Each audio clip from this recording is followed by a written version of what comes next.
Hey, podcast peeps. Thank you for listening. This is a special episode of the Esports Narrative. It is something that I'm going to be calling Startup Esports Narrative. And what I'm going to be doing in this show, it's going to be a little bit different taste from my traditional esports narrative. You know, the regular esports narrative is when I bring on guests from all walks of the esports life and just chop it up and see what they're up to, kind of talk about different topics related to video games and esports and kind of a broad look at certain things and dive into deeper topics here and there. But generally, it's going to be an overview type of show because I like learning about new esports. I like exposing different communities. And that's what the premise and the ethos of that main brand is. Startup Esports Narrative is going to be where I talk specifically with entrepreneurs, business owners who have startups of their own, have businesses of their own within the context of esports. And it's going to be more of a business talk. It's going to be more of a branding and marketing talk. It's going to be of lessons learned, things that they did wrong and they figured out, success stories and failures. It's going to be a lot of that. So I hope you will listen to it. I hope you enjoy it. I hope that it brings you value. These talks are going to be, I'll try to do them as frequently as I can. It's going to depend how much access I get to these startup founders, which can sometimes be difficult and sometimes not. So I'm going to bring these to you as soon as I can, as often as I can. Hopefully we can get into a good cadence with them. But this episode is super cool. It's called Startup Esports Narrative. I hope you like it. Please leave me a comment on Twitter or on Instagram or something like that, or leave me a rating or a review. Let me know what you think about this because it's something that I want to do more of, and I really want to know that your feedback on it, good or bad. Just let me know on Twitter at Esports Narrative. Let me know how you like this little segment. And with that, let's get into the show. What's up, everybody? It's Spencer Alessi, and this is the Esports Narrative. Hello. Good morning, good evening, good night. Welcome. This is a special episode. This is something I'm doing that's a little bit new. It's going to be a little different taste and feel. I'm calling it Startup Esports Narrative. We're going to see how this goes. I hope you enjoy it. I am your host, Spencer Alessi, and this is the podcast that's all about the exploration of competitive video gaming and the passionate communities that make it so exciting. And joining me tonight is Mike Crossman. He is the CEO of a Northeast gaming entertainment company called Claim to Fame Entertainment. They're out of the Capital Region, New York. They are dedicated to hosting esports-focused events. They're creating a super awesome and passionate community of gamers in the Capital Region, New York State. And I will let him tell a bit more about his story and what he's up to. But Mike, thanks for joining us on the show tonight. Yeah, no problem. Thanks for having me. Awesome. So when I first heard about Claim to Fame, I'm like, hey, that's in my neck of the woods. We should talk. And we got together, and I'm really excited to hear what this is all about and what you're up to. So first, what's your earliest memories playing video games, and what do you remember as a kid, like growing up? Well, first, I think it all started with like the Mario Brothers for the Nintendo. My brother and I have a twin brother that actually helps run Claim to Fame Entertainment, and we grew up on gaming, where we love the Nintendo, played Mario, go back and forth. But yeah, our earliest thing would be, playing Nintendo with Mario and, Duck Hunt and, the very first thing that besides the Atari that came out. But we were pretty good at like just, going back and forth, and we like to play 2-player games, but, with, two of us, but that was our bigger focus when like the Super Nintendo came out. We had Double Dragons and games like that where, you do co-op Street of Rage for the Sega, just fun games like that. And, that's the earliest stages of the gaming, like Nintendo, Sega, and then, the Nintendo 64, PlayStation. But yeah, those are probably the the first memories of gaming that I had. And then when you started to grow up and kind of develop more of a taste for video games, did you and your brother gravitate more towards like the FPS and the shooter games? Did you go more like MMO style or like MOBA? Like what did you kind of like get a taste for as you started to develop and get into different games and things like that? Yeah, our biggest things was sports games like Madden Yeah. from the early get go all the way from the 64 Madden 64. That was like our go-to game, and then obviously it evolved to the PlayStation, and like PlayStation 2 Maddens were like probably the golden years for it. But like FPSs, we weren't too like we didn't really go towards FPS. We were more like we liked the MOBAs, and we were really big into Warcraft 3. Mm-hmm. So, Warcraft 3 RTS style gaming, that was like our thing, StarCraft, Warcraft 2, Warcraft 3. Warcraft 3 is where we really honed in on the competitive aspect of gaming. Yeah, Warcraft 3 and then later StarCraft uh really were some of the games that put esports on the map, you know? Oh yeah, I mean that's really what even in this region was really big at for getting together and doing. It was Halo and Warcraft 3 in this area. Like everybody loved to get together and do LAN parties for Halo and Warcraft 3. I'm sure you remember this. We used to play Warcraft way back in the day, and we'd all get our computers together and set them up and everything. And back in the day with Warcraft, for anyone who's not familiar, you could actually use one disk. You'd load up the game, you pop the disk out, put it in your friend's computer, load the game, pop it out, and you could do that. Original Warcraft, you could, load the game on multiple PCs with just one disk, which was kind of cool. Oh yeah, I definitely remember that. And then obviously they progressed to like Warcraft 3 where you had key codes. So Hmm. I mean, you could still LAN, but you couldn't access like the online features, which it was okay. But the whole competitive feel of having people in the same room, that's really what we gravitated towards. Yeah. So esports, right? Why do you think it's so exciting and exploding right now? Well, I've talked to a lot of people, especially on the West Coast, just about how it exploded over there and how it's going to migrate its way, from the West Coast to the East Coast. And I just, we have a little forums and we talk. And I think the best analogy was, when football first started, like the NFL.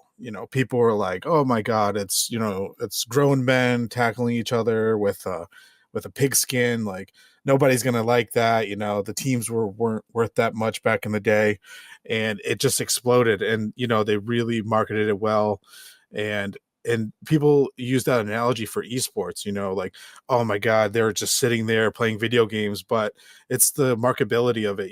When you're getting these players, these professional players to venues, it's very comparable to like the NFL or any of these bigger sports organizations. And it's more accessible now with you can feel like a pro when you have a gaming PC and you're playing these games and you're streaming it. And I think a lot of people are, they revolve around like the quick, social medias now. So everything's so quick, and you can follow your favorite player and you can watch them play. And I really think that's why esports took off like it did. What I'm really curious because you, like you said, you talk to a lot of people. You're uh, talking to a lot of gamers. You're talking a lot of sponsors and people who are looking to support the scene. I'm curious what trends within esports you're seeing that you're like currently really obsessed with. Like, what's a trend or two that you're seeing that you think is going to be big, or something that you're really obsessed with in esports? Well, it's funny. The whole thing with like these cryptocurrencies and Bitcoin, like, I mean, obviously that's a whole nother thing, but I've been seeing a lot of people starting to merge the two. And I'm really fascinated to see how they're going to really, implement a currency like that with prizes. And I see a lot of people in the city. I follow a lot of people in the city, and they have these startups where instead of offering like cash, or offering these cryptocurrencies. And I just, to see the evolution of it from going to, you know, little LAN parties in someone's basement to these stages and these venues, it's just insane. And you know, the biggest thing that I see in esports is like, and it's a gray area, is like prize pools and money. Because you know, you think about it, only the top tier players and the top tier teams are getting that money. You know, if you're a pro team but you're getting, you know, fourth, fifth, sixth place, you know, what's the drive to keep them going? And like, you're not winning these $10,000 prize pools, or you know, $50,000 prize pools. And I'm really focused on how that how the economy works in esports. Because like I said, if you're the fifth or sixth team, I mean, you're not getting paid out. So you know, how do these teams stay afloat? You know, what gives them the drive to get there? Because you know, it would be disheartening that you're paying X amount of dollars to go to these events and you're getting nothing in return. So that's a good point that you mentioned. It's something I want to touch on for a minute. Is what's your honest opinion about these ICOs and using cryptocurrency as prizes? Do you think I've seen some people trying to use that in their tournaments as prizes, cryptocurrency? Do you think that's a good way to go right now? Do you think it's stable enough to use as a prize? I'm curious about your honest opinion about cryptocurrency in kind of like the context of the esports world. Yeah, I personally like it. I think it's a good idea. I mean, the marketplace isn't really developed for the cryptocurrencies yet. Not that I've seen on like a basic level. So, you know, when you're looking at the cryptocurrency and you're looking at the prize pool, you're like, okay, I can win $10,000 at this, you know, tournament, or I can go to this tournament and win, you know, 100,000 crypto coins or bitcoins or whatever they're offering. And I really like the idea, but for me, the marketplace isn't there, and I don't know too much in depth about it, but like, with not having a marketplace yet to access, you know you can subscribe to your favorite Twitch player and, you know, support them. I'd be interested to see if they, you know, bring the cryptocurrency inside of that, just like Amazon Prime gives you, you know, a free subscription for anyone that's a Amazon Prime member. I think, you know, you will see in the next couple of years, you know, you have these coins and you're winning them. Like, what do you do with them? And I think it's going to evolve into like a marketplace where you can purchase these, you know, professional gaming mice and keyboards and screens. So I think that's where it's going to lead to. But again, I'm not a expert on that. Yeah, that's a whole nother can of worms, right? The whole cryptocurrency discussion within, the context of esports is really interesting because, like you said, there's all sorts of implications for it. Like when you can get bits and, you get bits for certain things on Twitch and you can use your bits and, donate to streamers and like they could transition that to using some sort of cryptocurrency or create their own kind of coin. So it's really interesting. And like you said, it's going to be super cool to see what comes out of it and kind of scary too. And there's probably a lot of Yeah. scams and con artists too. Yeah, and that's a big thing. Like, you know, you're venturing into something that, you know, esports in the US, and especially on the East Coast and the Northeast, is still fairly untapped. I mean, you have your city and you have like Boston, but like for grassroots or, you know, startups like myself, like, you know, we really are depending on the economy of esports to kind of evolve itself so that we can, you know, make some money, but also, you know, provide for the community that of gamers. And that's our goal, is to make sure that, you know, our community is well, and you know, they're getting everything they need, but also that we can, you know, run a profit line as well. So it's a very interesting, especially as a startup, you know, small business, to see like the flux of, you know, these big tournaments. But like, what do these teams do when there's not big tournaments? Or like, how do you become a player like that? And you know, that's where these grassroots, and I think, are very important to the esports scene. Because if you're not getting players out there and enjoying it, you know, you're just gonna people are going to age out, people are not going to be interested, and that's a big thing for us. Yeah, and I like how you kind of set the stage for my next question, which is, what inspired you to start Claim to Fame Entertainment? Well, like I said, the lands were awesome that we did, like Warcraft 3, Halo, and everyone would bring their CRT and hook it up, and we'd have 6-on-6, 3-on-3, go just crazy with different games. And the idea of it to get together and everyone bring stuff was awesome. A bunch of college kids getting together, having some drinks. It was fun. And then it kind of evolved into like, hey, how can we hone in on this, and how can we make this a business, and where we can provide for the community, but also evolve the gaming in this area, because everyone everyone that plays video games aspires to be great at one game. And our goal was to kind of just give that access to it. That's our real goal, is like, someone that wants to play League of Legends or Dota 2, and they don't have a gaming PC, or they can't access it.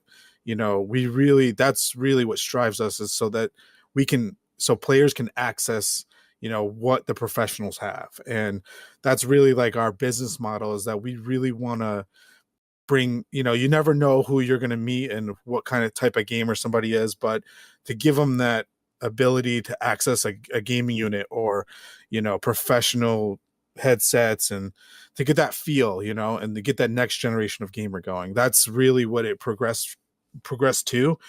And it started with going to the college dorms and setting up all these 20 TVs, and just kind of honing in on that player versus player aspect, but competitive scene in one area. Yeah, so for people listening in, if they're, let's say, most of the people listening are going to understand what these esports events are all about, and they understand the LAN and the tournament scene and things like that. They understand what in general you're providing and for who. What I read on your website, you've got this this statement, what's your claim to fame? And I think that's really interesting. It's something I want to touch on for a minute. Is you've got this interesting tagline that's meant to encourage people, and I want you to share with us like what that means to you, and what that means to your audience, or the people that you're serving with your company. Like, what's your claim to fame mean to you and to your customers? Yeah, I mean, like I said, with any kind of business, or anything that you're trying to strive for, there's three guidelines that I usually follow by, and that's content, consistency, and corniness. And what I mean by corniness is like, when you're looking at logos or slogans, and you think, okay, like, if you really look into it, like Nike, you'll see like "just do it," and someone came up with that, and it just stuck, and it was just like, okay, just do it. Sports act awesome, accessible to like anyone that's going to think about doing that. So, claim to fame is, something that I was like going over and over in my head, like, hey, what sounds good? Is it corny enough? Is it going to stick in people's heads? And it just kept, dwelling on it back and forth, talk to my wife about it. She's just like, oh, that, that sounds corny enough. So I was like, okay. And then I really stuck with it, and I just hammered it, and I owned it. And I was like, okay, you know what? Like, people are going to have their opinions, and everywhere we go, it's like, you get the funny part of people. You're like, oh, lame to fame and this and that. It's fun. It's funny. Trust me. I've seen it all, but like, you really got to own it, and you got to, if it sticks in their head and they're like, oh my God, claim to fame. What's your claim to fame? Oh my God. Hey, you got them, So really what that means to me is like, as a gamer, people are kind of in this, let's say, not like looked upon in society as like someone that's going to be successful, or, they have that stigma of gamers. And, you may be like the best Halo player, and like people are like, oh, well, it's just video games, And for me, I don't see it that way. Obviously I'm a gamer, but, I say, what's your claim to fame? And someone says, oh, I don't know what that means. And I'm like, what makes you you as a gamer? Like, are you the best Halo player in the Northeast? Are you the best Halo player in the Capital Region? And that's your claim to fame. And that's your empowerment in this specific game. And that's really like what it hones to. It's like when you ask somebody like, what's your claim to fame? And they're like, they can list their accolades and say, I won this tournament, I've done this, I participate in this is, that's really where it hones into. And it really just sticks with our community.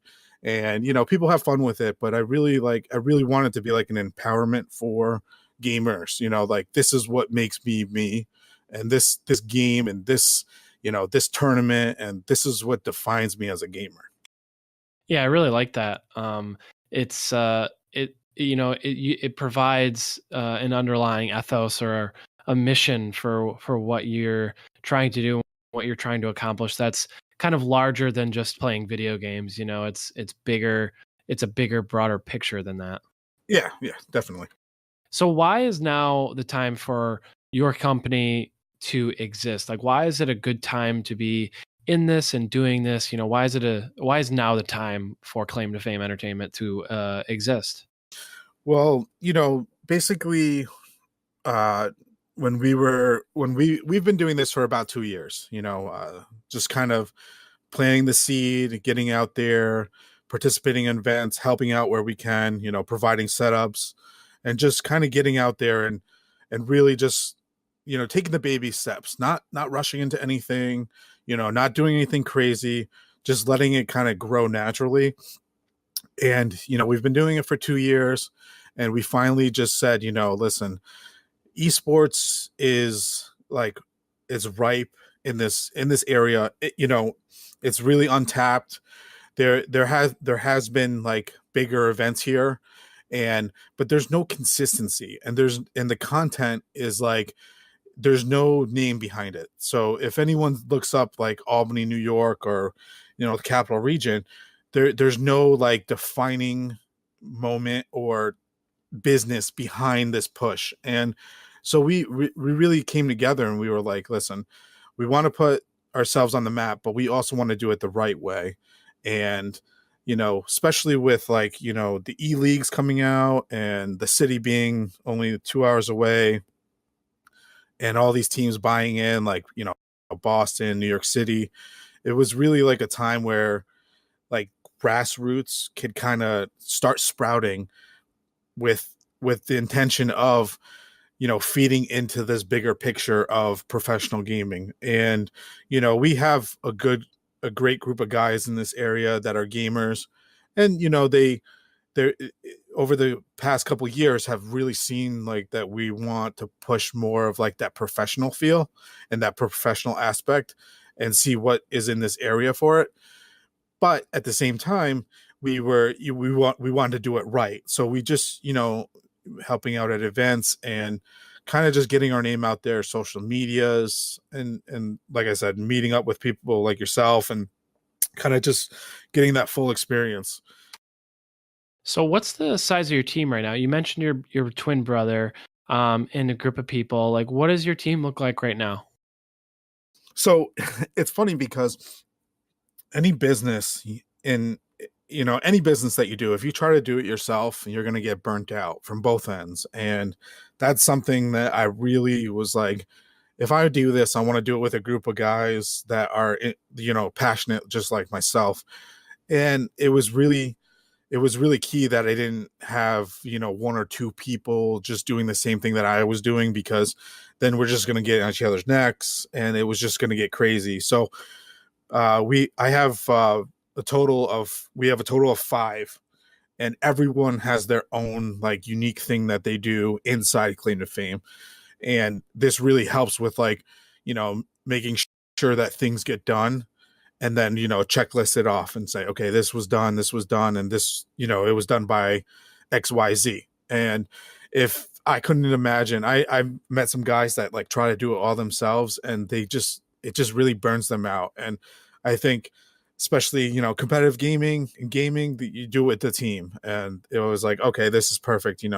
I got a group of guys that are gamers that are passionate about esports, and it kind of just took off from there.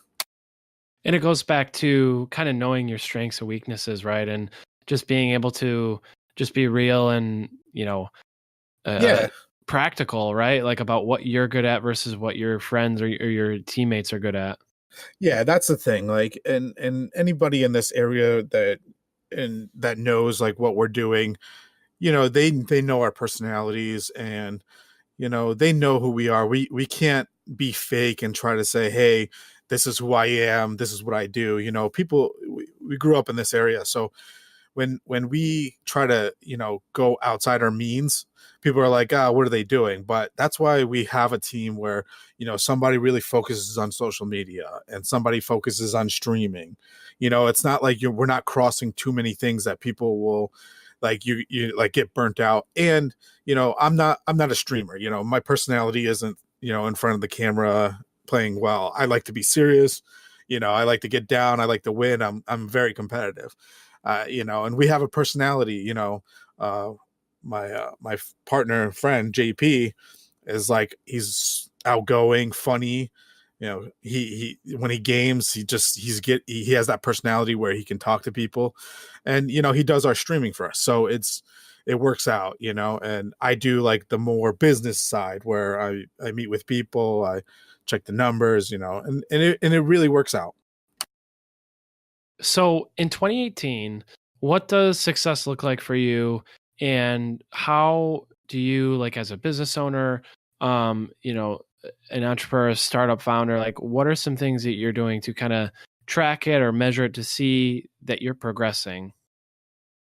That's actually a good question. Our goal when we started this project was to, establish our own gaming lounge, and like esports gaming lounge. And, that was really like the end goal, where we kind of, that's where we know that's our goal. That's what we know we've made it. And so Claim to Fame was really kind of like a research project to start. We went to tournaments, we went to events, we held things, and this was like our research and development, getting out there with the communities and seeing, hey, what games are, what communities are really big, what communities need a little help, you know and basically that Claim to Fame, that's what it started off as, like, just getting out there and getting numbers. And it really evolved into hosting events and sponsoring events, sponsoring local players, and it really became its own entity. And I think it really will feed off, and our goal is that Claim to Fame will have a gaming lounge, so that players that want to, like, pursue the path of professional gaming, or just want to come together and game and not have it in someone's basement, will have a place to access this, the professional equipment, the streaming, the atmosphere. And I really think, like, with as a startup, grassroots, it really helps the community, because just like sports, when you want to get into them, you need a place to go to, you need to train. And that was our goal, is to make sure that we had a place that gamers can kind of excel in what they want to do, but also have a good time and have their friends come out and professional gaming experience. Even if it's not on the major level, they'll get the feel for it and see if that's something they want to pursue. Now I'm going to bounce off script for a minute. I'm curious, have you been building this, the last few years while working, another job? You do this full time with Claim to Fame? Like, what's your situation with that? Because I think it'll provide some context for people listening and get some value out of either, however you answer that. Yeah, well, so Claim to Fame started when I actually started having a family. So it was kind of like having a baby and then having another baby with it, because Uh huh. running a business is just like another baby. And uh, so I've been a worker my whole life. I've been a manager, I've done at retail, So I've done it all in 60-hour weeks, 80-hour weeks, 100-hour weeks. So I currently work a full-time job, as does everyone in Claim to Fame. And Claim to Fame is like our side baby. It's like where we put the attention that we need into it, and it's a slow, steady growth, but it's nothing that we've committed 110% to. Now, that doesn't mean that we don't put 110% in. It's just, I have a family I have to provide, and Yeah, it's, absolutely. the startup is just, we've been taking it the right steps to get it done correctly, and the way we want to. We could have rushed into a location and kind of, I think fizzled out, but like, I think, providing for the community, hosting these events, getting out there, getting our name out there across, New York State, Massachusetts, Canada. I think it's really going to help us, so that, it gives us our numbers to see, hey, if we had a gaming lounge and we can host our own events at our own place, how these turnouts would be. Yeah, and it's something I really wanted to bring up because I think the opportunity has never been better now for side hustles and, for side, projects, for whatever it is you want to do that you're passionate about. You can do it on the side. You can work you know, you work a 9 to 5, you come home, kiss the family, have dinner, put the kids to bed, and from 8 to midnight or 8 to 1 a.m., like, you can work on your side hustle. It's never been a better time to have that opportunity to do it.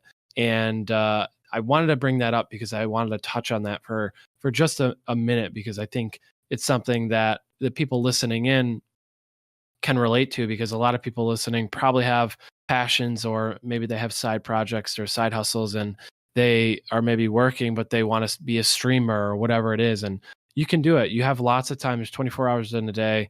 And, it's the opportunity is ripe, Yeah, and it's funny that you say that, because if you want something bad enough, and it's a total cliche, just like what's your claim to fame.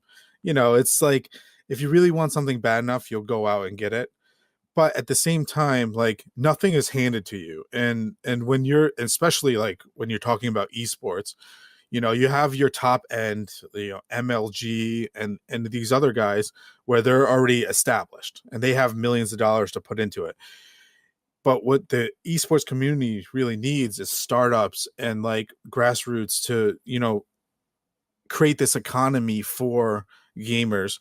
Because like I said, if you really want to get into it and you really want to do it, there's not, you watch your favorite gamer and you kind of trying to learn from him, and you don't really have that like drive. Like, I know a lot of streamers in this area that are just kind of like, they put their time in and they put their content in, but they really get burnt out because, they have full-time jobs and they really can't, pursue both things. And I can understand that. I there's been times where I'm just like, oh man, this is a lot. But when you think about it, the big picture, and you're like, this is what I want and this is how I want to do it, and you do it your way, ultimately, if you do it your way, you're going to enjoy it. And it's just really putting in the time. And like I said, those three key things: content, consistency, and corniness.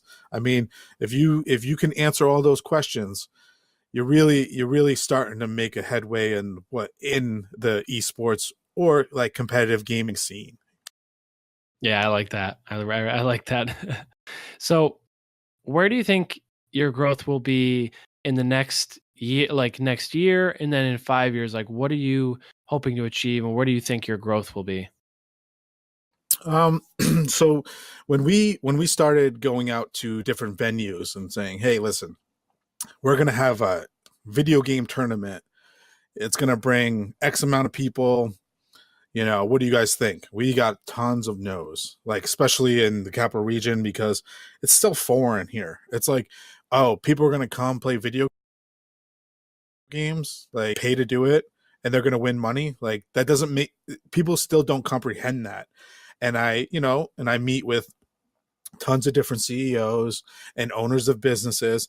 And when I give my presentation, and I go into esports, not too deep, but just show the dollars, and that's really what businesses see nowadays. But you show your content and you show like what it's about and how it's about the community. A lot of big CEOs, they don't care, but businesses will start seeing and noticing like the work that you're putting in. And we've got tons of no's, more no's than you can count.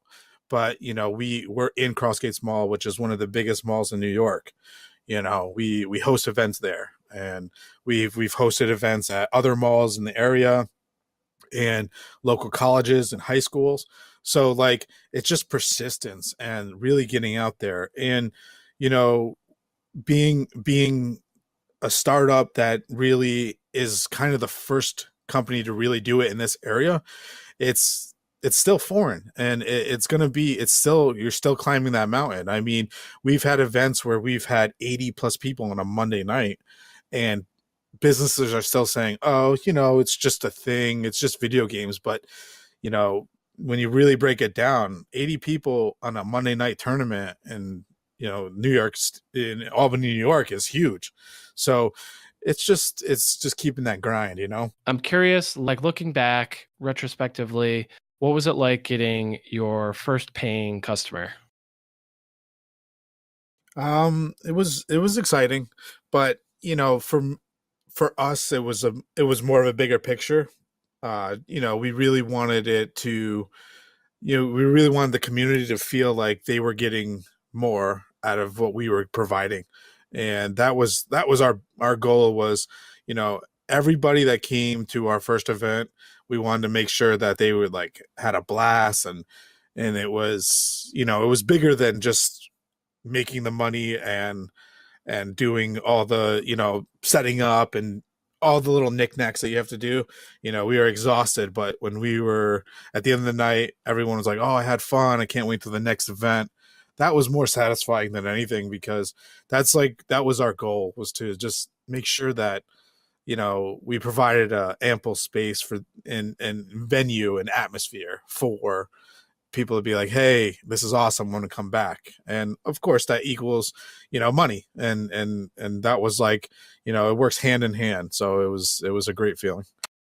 So how do you continue to, I guess, fund the business? Like, are you looking for sponsorships?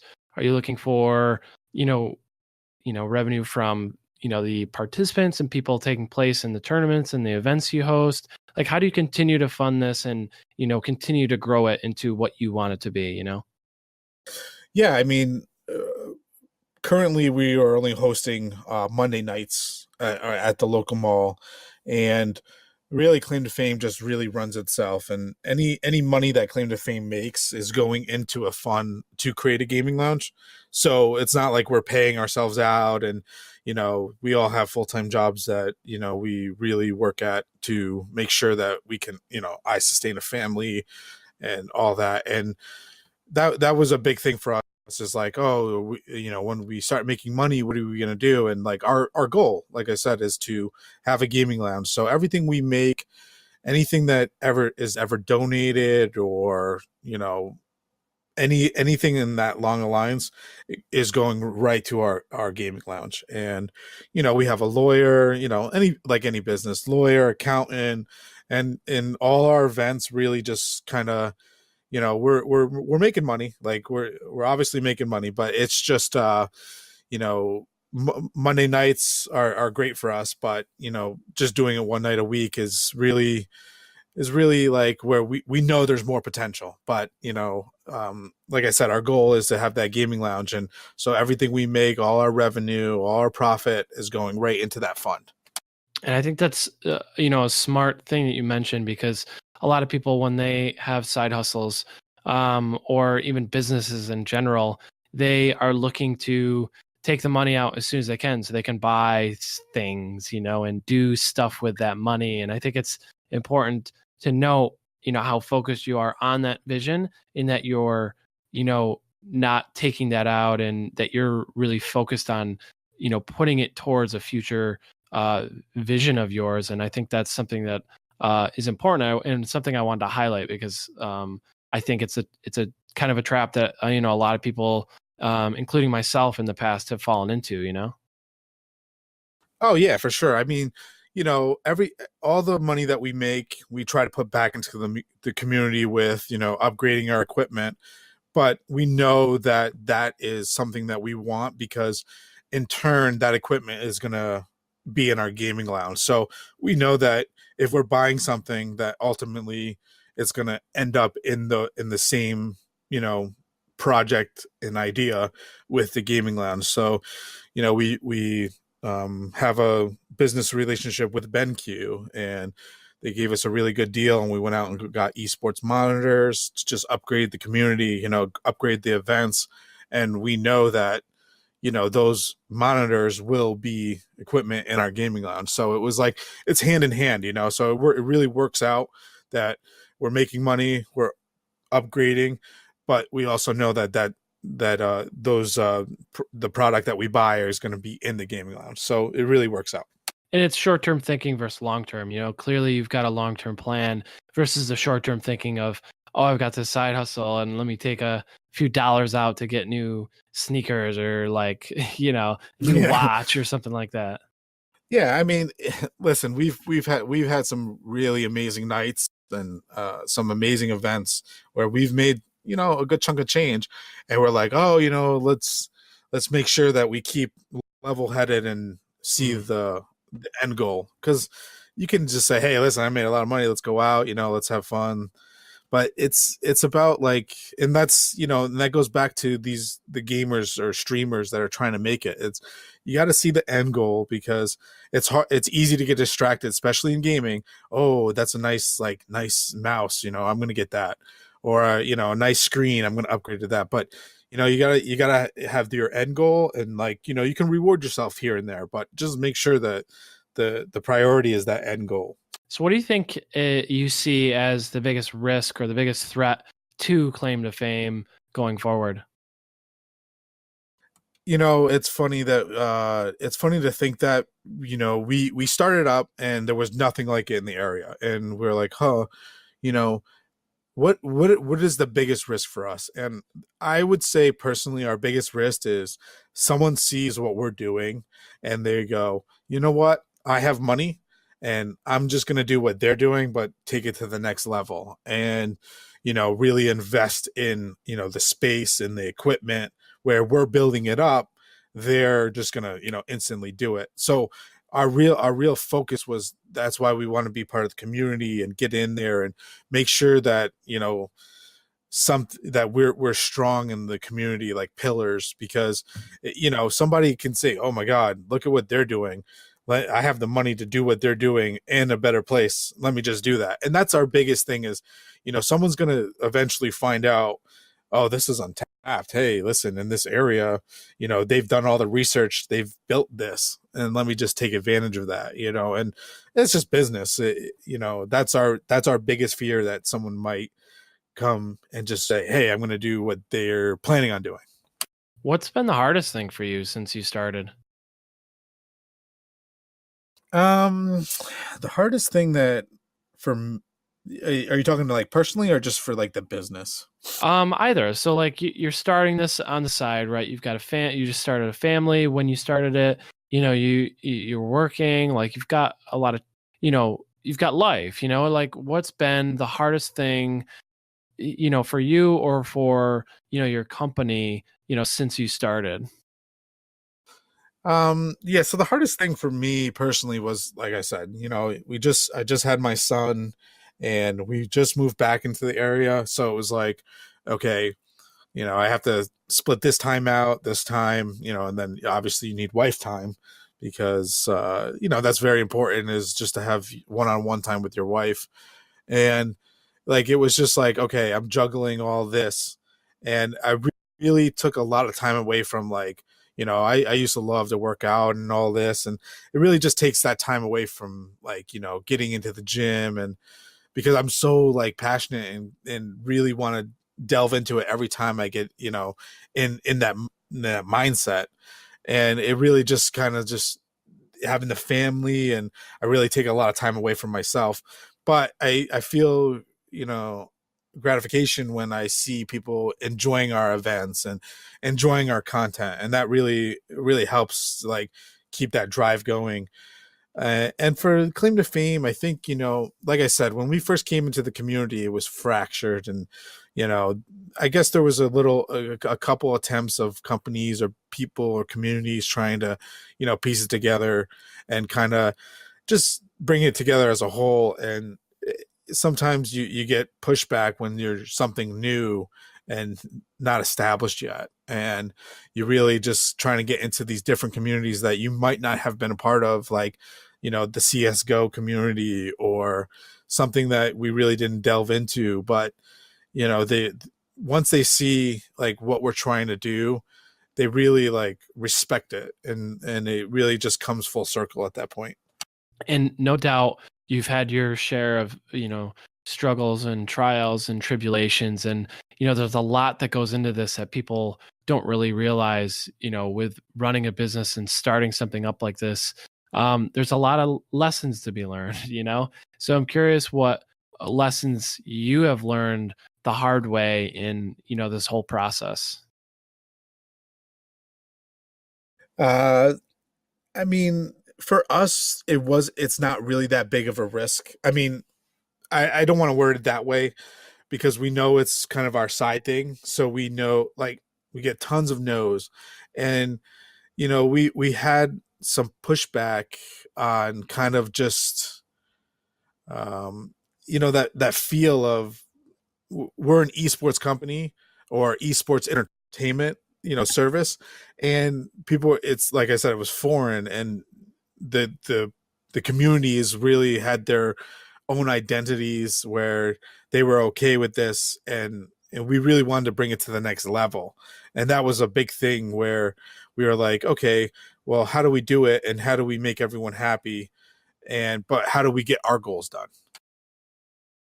So one of the last things I want to ask you about is, from your perspective, what do you think the esports industry needs to continue to grow and be successful? Like I said earlier, with kind of like the economy, and it's still up in the air, especially with now introducing cryptocurrency. But you know I've been to bigger tournaments, and I've seen it firsthand where you get sixth place as a team or as a player, and you're not getting any of that payout, you're not getting any of those prizes, you're not getting any of that recognition. And really, like, that's what dwells on me, as like when I see these players, and like where do they get their drive? They may be sponsored by some of these smaller companies, or you know anything that might be local to them, but companies want to see results. And so I really just, that's one thing that I keep coming back to, is like just keeping that drive for, and keeping that flux of players coming in, because we all age out. That's really one of the bigger things, is people aging out of it, just getting too old to live that lifestyle. People want to start families, and have this, and it's just really hard to keep it going.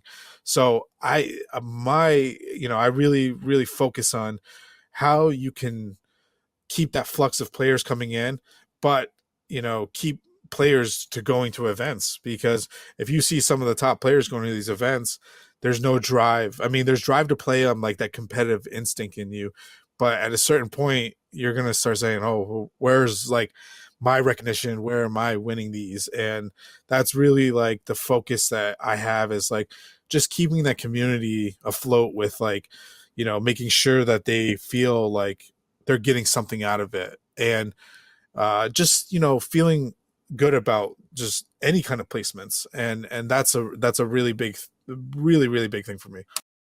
Awesome. Mike, I really appreciate you spending some tonight with us, with me, and talking about what you're up to. It's super exciting to see someone who's so passionate, especially close to me, in the area. I live in central New York, and very close by. And hopefully I can make it out one day to actually see one of your events in person. And yeah, I just really appreciate you spending some time and in sharing about what you're up to and about your company and everything that's going on. And we really appreciate it. It was a lot of fun to chat. And if you would like, this is the time of the show where I allow my guests to do a shout out.